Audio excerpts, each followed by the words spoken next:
Trying to make my first Colby cheese, and if you're not familiar with Colby, it is one of the few cheeses that originated in the Americas. In the US, I guess this one originated. It's considered to be a type of cheddar, but really it doesn't age anywhere near as long as cheddar does. Anyway, it is a yellow cheese, and so you add a coloring. Not necessary, it's optional. It wouldn't be yellow if you didn't add this. This is annatto cheese coloring, and a natural substance from an annatto tree, whatever that might be. A quarter teaspoon in a quarter of a cup of dechlorinated, or in my case, as I keep saying, just ordinary tap water here. I have my own well. So as the milk is heating up to 86 degrees, I have it in that hot water bath again. First thing you add is the coloring. It said you could add a quarter teaspoon plus. Well, I went with the quarter teaspoon. There's some debate as to whether or not it adds a flavor. I don't know. If it adds a flavor, we're all used to it, because almost any yellow cheese that you buy has had the coloring added. Cheddar itself would be white without it. Might be slightly yellow if you used a milk with a high butterfat content, like milk from Jersey cows and that sort of thing. Might produce a pale yellow, but it wouldn't be dark yellow or orange if it didn't have the coloring in there. So I've added a quarter teaspoon. And next will be the calcium chloride. Well, I've taken it out of the hot water bath and it's almost to temperature. Adding the calcium chloride, a half teaspoon of calcium chloride, and once again in a quarter of a cup of tap water, dechlorinated water, bottled water, whatever you want to use if your water is chlorinated and fluorinated and all that good stuff. It'll be at least a month before this video comes out. Today is Groundhog Day, February the 2nd. And there's been a bit of a new occurrence here for me anyway. The first time I ever felt an earthquake here. A few minutes before 8 this morning, the house shook. There was a very loud bang, and I wasn't certain at that time what it was, but it had to either have been an earthquake or something very large exploded. And called my sister, and we talked for a while on the phone. And then she found a website and sent it to me. The epicenter of it was off the north end of Campobello. Probably less than 5 kilometers from where my house is, and it was 3.3 on the Richter scale. They don't seem to be mentioning the second one, but there was an aftershock a few minutes after 8, which was nowhere near as loud and didn't tremble as long, but so far that's all there's been, the two of them. But there is a fault that runs underwater between Campobello and Eastport, Maine, and back sometime in the mid to earlier 20th century, it was active, and there was a fair-sized earthquake. I don't know what it registered on the Richter scale, but the newspapers from back then record that a lot of windows were broken on the front street in Eastport. So some of the comments online about this one are from neighboring islands here, Deer Island, and somebody over there left a comment that says it knocked picture frames off the wall. Well, I didn't have anything like that happen here, but it was a major bump, quite a new experience for me anyway here on the East Coast. Well, the next is to put the culture in. I'll be back in just a moment to add the culture. Well, the culture is mesophilic culture, and I'm using the pre-measured ones again from the New England Cheese Company. C101 they call it. A bit confusing. The recipe says half of an envelope. And when you open up the package of envelopes, it says one envelope will do 2 gallons of milk, and that's what this is. So I'm being risky. I used the whole envelope. Anyway, you let that set for a couple of minutes to hydrate on the surface of the milk, and then I will stir it in for a minute. Then the container is covered to keep it at the 86 degree temperature, and it is allowed to ripen for an hour. So I will come back in an hour's time when it will be time to add the rennet. Well, it has been ripening for an hour. and I put it back in the warm water bath just briefly because it had dropped about a degree or so, I guess. And this is a half teaspoon of single strength liquid rennet mixed in 1/4 cup of water. You stir this in for a minute with an up and down motion to get it thoroughly distributed.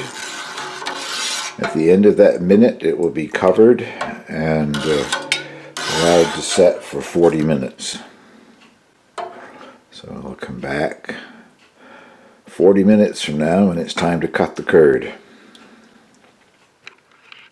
I should have said 45 minutes, not 40 minutes. Anyway, the time is up. My timer just went off and we have a curd, quite a solid curd. And now it's time to cut it. I'm using my curd knife here.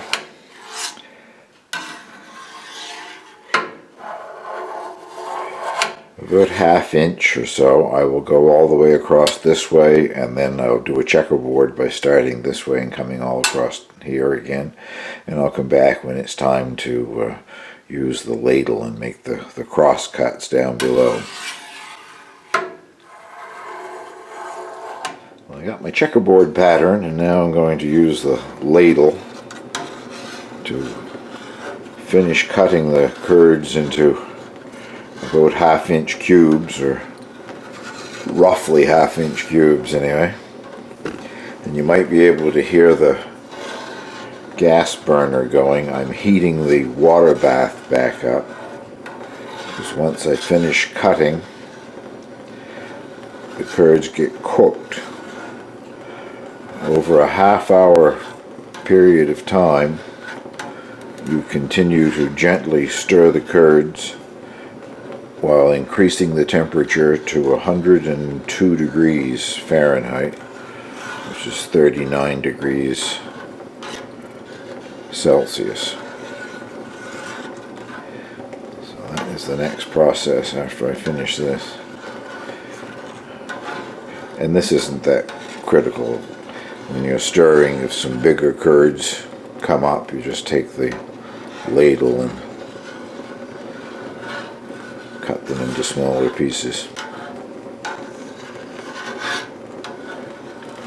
Quite a bit of resistance on the ladle here, so these are quite firm. See a pale yellow color to it that the annatto has imparted. I suspect that as the curds are cooked and more of the whey is expelled, that the color might become a little more pronounced. And I'm on the bottom there now.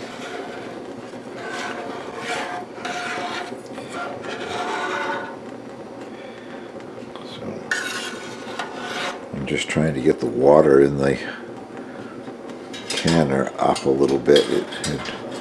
The temperature had dropped to well below 102 degrees anyway, so that wasn't going to increase the temperature of the curds any. I'll come back in a second or two when we have it in the hot water bath. Well, I got the water in the canner up to about 110 degrees, and I've shut the gas off so it won't get any warmer. I've got my timer going for 30 minutes. Gently stir for 30 minutes while the temperature rises to 102. So if it's rising too fast, I'll just take it out of the canner briefly, but come back in a 1/2 hour's time. The cooking phase is over, and I've allowed the curd to settle for a few minutes. And now you remove the whey down to the curd level in the pan here.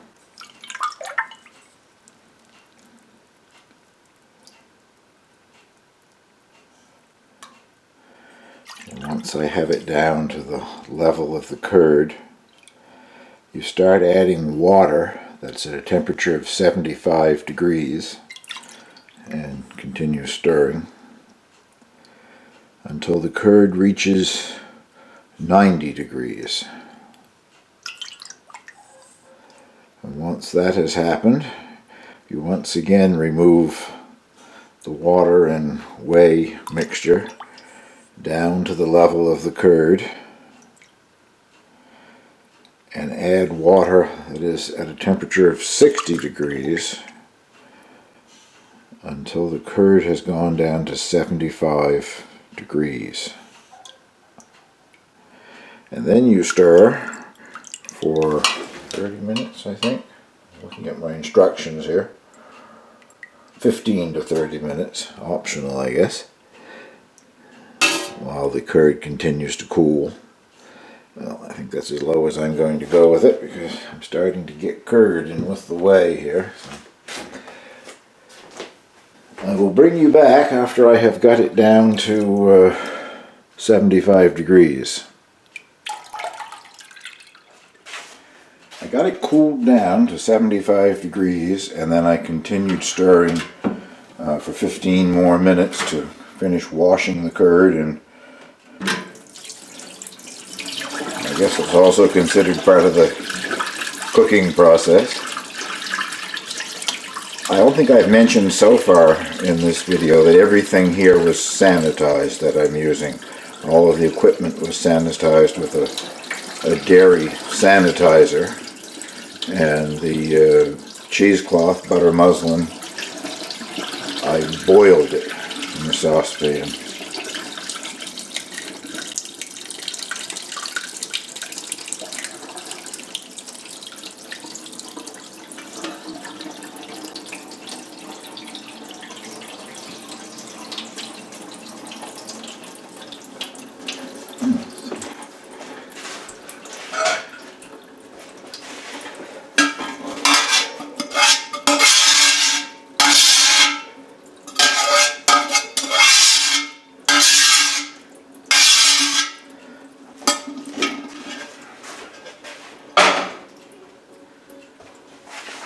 I guess that's all of it. I can hear it draining away there. And it said to pick up the cheesecloth and shake some of the excess whey off. So we'll see how that works. Oh, there's a lot coming out of it, yeah.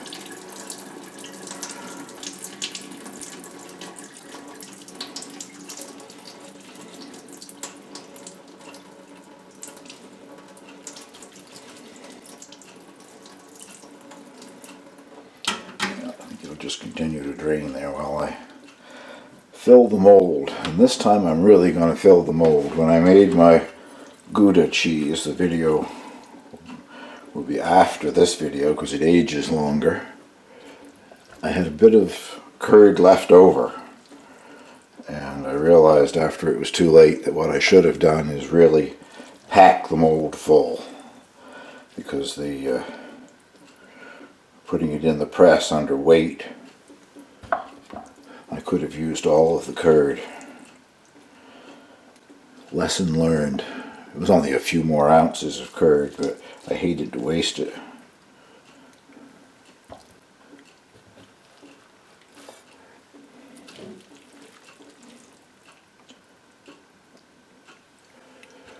Well, I will put it all over the house here. Luckily everything is clean, I guess.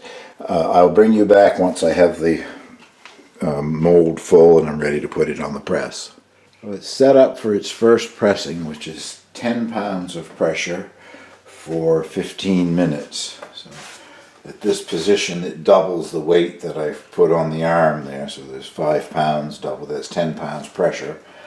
And I'm not going to be as alarmed this time as I was with the Gouda.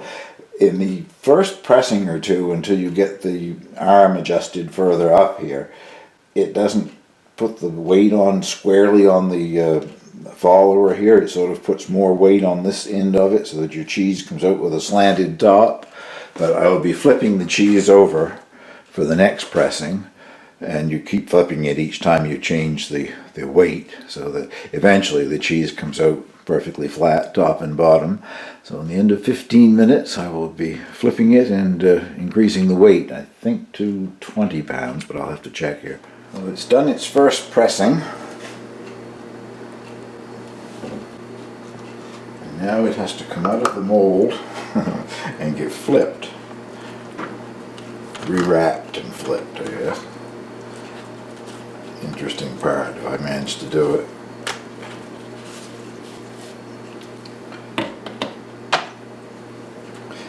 That's a cheese board that I have it on. I used that with one of my other cheese videos, which you'll see eventually, I guess.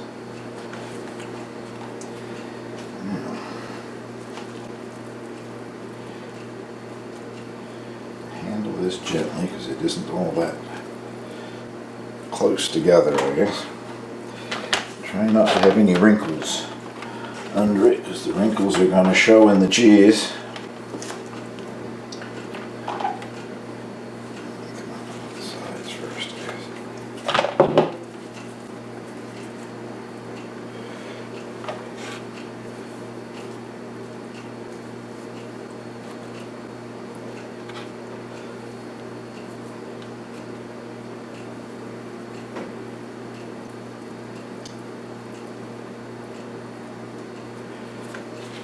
Sort of taking my time with this because I learned a lesson with the Gouda when I made it.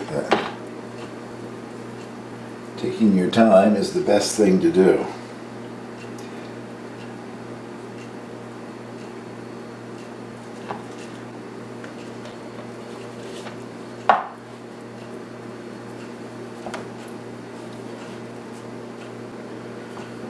Okay.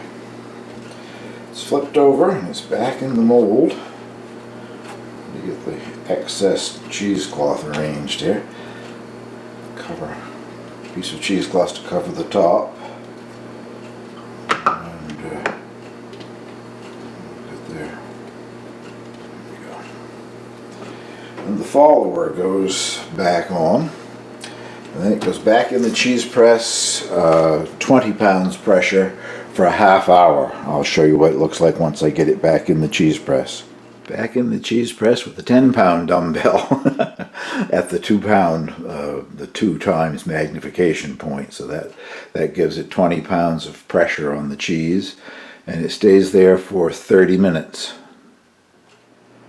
I can't remember if I've said before, so if I'm repeating myself, excuse me, but there was very little wasted curd this time, just a few tablespoons that fell off the top that I couldn't get down into the mold, so I feel much better about that. It has had a half hour at 20 pounds, and now the same thing happens again. You take it out and flip it and rewrap it.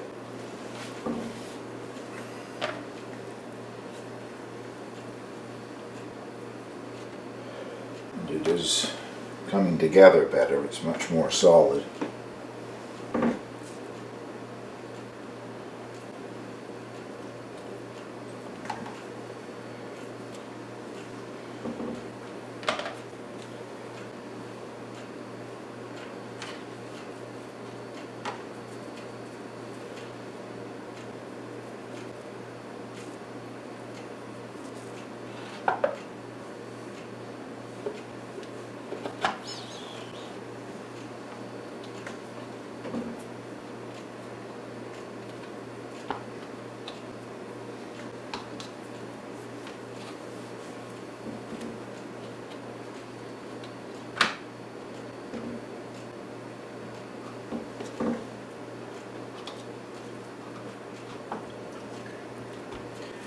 Now I'll get it back into the press, and this time it goes at 40 pounds pressure for 90 minutes, an hour and a half. So I'll show it to you in a few seconds with the weights on it. It just keeps getting curiouser and curiouser. For 40 pounds of pressure, I have got the 10-pound weight at the point where it multiplies it by 3, so that's 30 pounds. And I have 5 more pounds at the point where it multiplies it by 2. So that is 10 pounds, altogether 40 pounds. And it stays under 40 pounds of pressure for 90 minutes. So we'll be back in an hour and a half. Well, that was 90 minutes at 40 pounds. Once again, Take it out of the mold and flip it.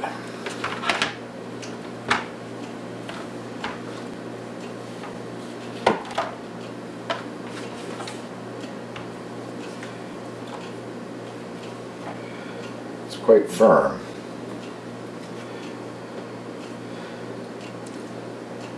And the color has concentrated. It's a darker yellow than it was when it was just curds in the pot.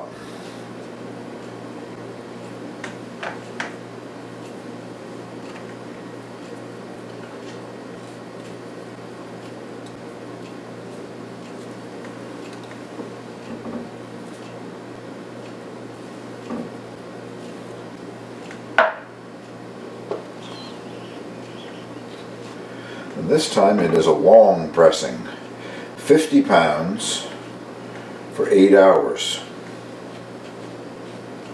The final pressing. So I'll bring you back and show you the weight arrangement once I get it in the press again. Well, the weight is supposed to be 50 pounds. And there's no way I can get that exactly right, but I'm 1 pound over here, so I don't think that makes a great deal of difference. There's 14 pounds out on the end of the arm, and that's where it gets multiplied by 3.5, so that's 49 pounds of pressure. And at the 2 multiplication point here is 1 pound, so that's 2 more pounds, making it 51 pounds. And it stays in there for 8 hours, and then it is salted. I'll show you making the brine to salt it in. A couple of things about that I can tell that I haven't told before, something that I learned about that recently. So we'll make the brine, and 8 hours from now it'll come out of the press and be brined. Well, that's a gallon of water just coming to the boil. 2 pounds of salt.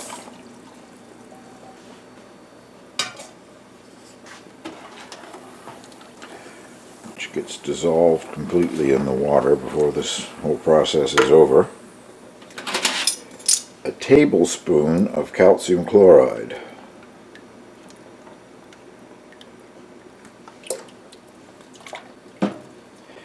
And a teaspoon of white vinegar. Something floating around in there, cheese curd, I think.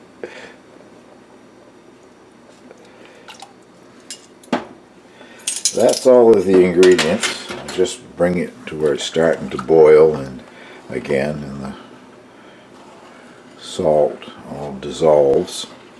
And then it has to be, whatever that is going to bother me till I get it, whatever that is floating around there.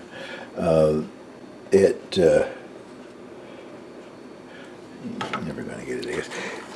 It has to cool down to 60 degrees, which it probably will never do on its own, so I'll put it in the sink with cold water around it to get it down to 60 degrees. And after 8 hours of the cheese being pressed at 50 pounds, it goes into this for 8 hours.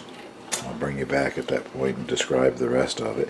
But what I meant to say that I haven't said before, because I didn't know, I've been throwing these heavy brines out. This is the third one that I've made, because I wasn't sure if you could reuse it. Some whey comes out of the cheese, which I felt dilutes it, and of course the whole idea is some of the salt is going into the cheese. But I read finally somewhere on the cheesemaking.com website that you can use it several times. It said you should filter it. I've got to read to see what they mean. If you put it through a coffee filter or something else to filter it, but you can filter it to get any of the small pieces of curd or whatever that might accumulate in there, to get that out, and bring it to a boil again.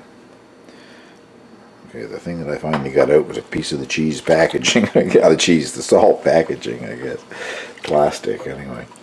Bring it back to a boil again and cool it down once again, and you can use it for 3 or 4 batches of cheese. So I will not be discarding it this time. Salt isn't that expensive, but it's just another process to go through every time. So I will be saving this batch.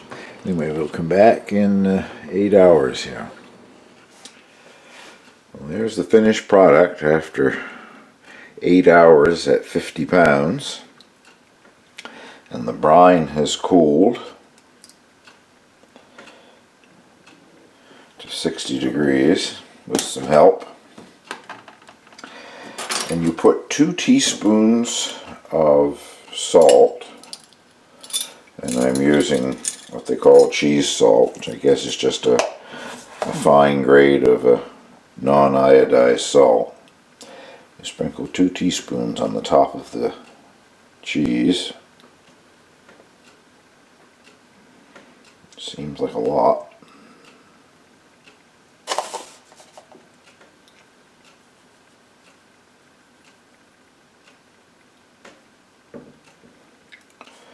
Now this will get just covered lightly and set there for 4 hours. And at the end of 4 hours it will be flipped and 2 more teaspoons of salt added to what will be the top at that time, the bottom right now. I won't bother to bring you back for that phase. At the end of 8 hours it comes out of the brine and is dried off and is set aside to air dry for a day or two until it is completely dry. I'll show it to you at that stage. 8 hours in the salt, flipped halfway, and with salt on the top and the bottom at different times. And it's been dried off with just paper towel, so it does feel dry to the touch, but it now has to air dry for at least a couple of days, if not longer, until it's thoroughly dry before you can wax it. So it will sit at room temperature, covered with a piece of clean cheesecloth to keep dust or flies or anything off of it, and we'll come back when it's time to wax it. Well, it's about 36 hours later and the cheese has dried, and I'm going to wax it. That's just an old candy thermometer that I use to find out what temperature the wax is. I'm using beeswax, and I'm using the method of dipping the cheese. You can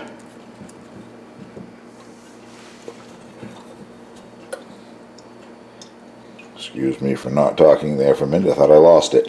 You can brush the wax on, but when you're doing that, the wax isn't as hot, and there's the danger that some mold or whatever that might have started to grow on the surface of the cheese won't be killed by the wax because it's not hot enough. So I bring the wax to, it was at about 250 degrees Fahrenheit.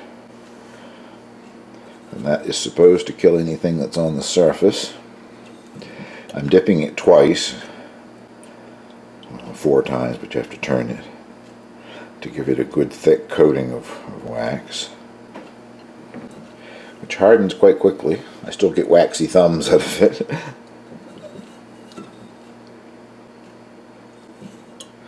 And there's the final dipping.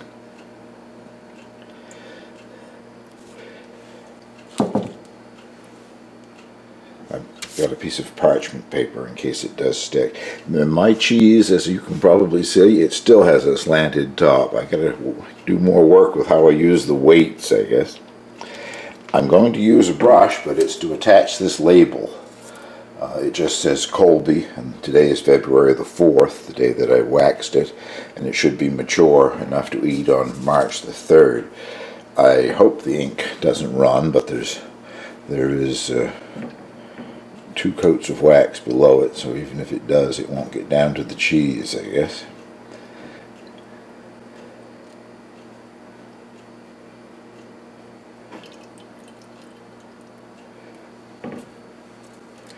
No, it doesn't seem to be running.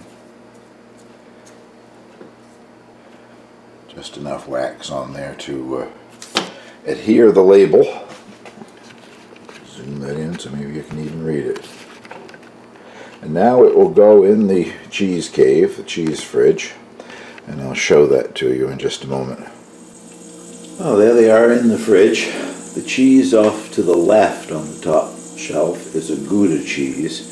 and that video won't come out until after the Colby cheese does. The Gouda won't be ready until almost the end of March, and the Colby will be ready in early March, March the 3rd, I think I have there. It only has to mature for 4 to 6 weeks, and I'm pulling it out at 4 weeks. I can't wait any longer.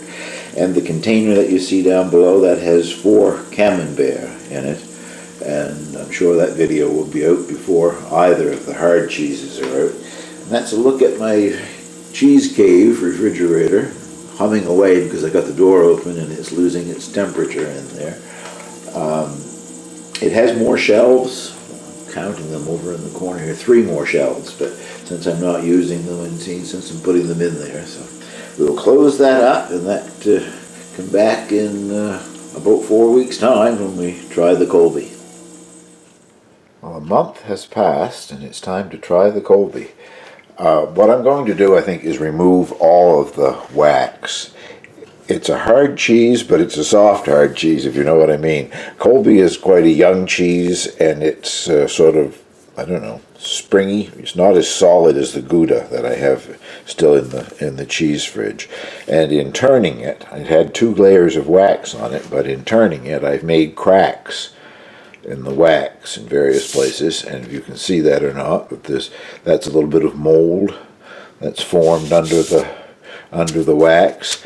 Nothing that will damage the cheese, but I'm going to remove all of the wax now, and I will, of course, taste it, but I will wrap it in plastic wrap and store it in the regular refrigerator until it's used up. So I will come back and show you what everything looks like once I have got all of the wax removed. And the wax, by the way, can be reused. Just have to take this paper label out of it and put it in the old double boiler that I keep the wax in and melt it down again at a high heat to kill anything that might be on the wax. I won't put these bits of wax with the mold on them. I'll discard those, but the wax can safely be reused again.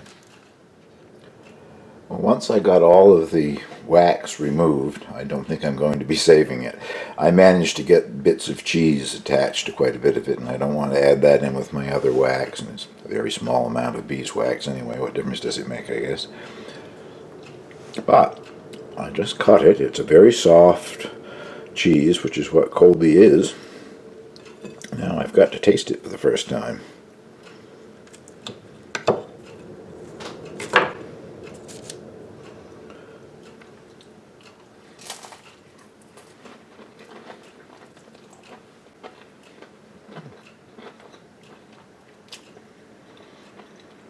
Very nice.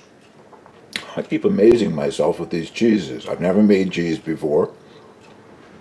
And this particular one is a bit time consuming, but it's very much like the bought Colby. It's a relatively fresh, young cheese, quite soft, but very tasty. So, I got another slice here. I'm sure once I get it wrapped and tightly in plastic, it will store for several weeks until I get it all used up in the regular refrigerator. But that has a very nice flavor right now. Well, thank you very much for watching, and if you haven't tried making any of these cheeses, believe me, if I can do it, anybody can, so give it a try. Bye-bye.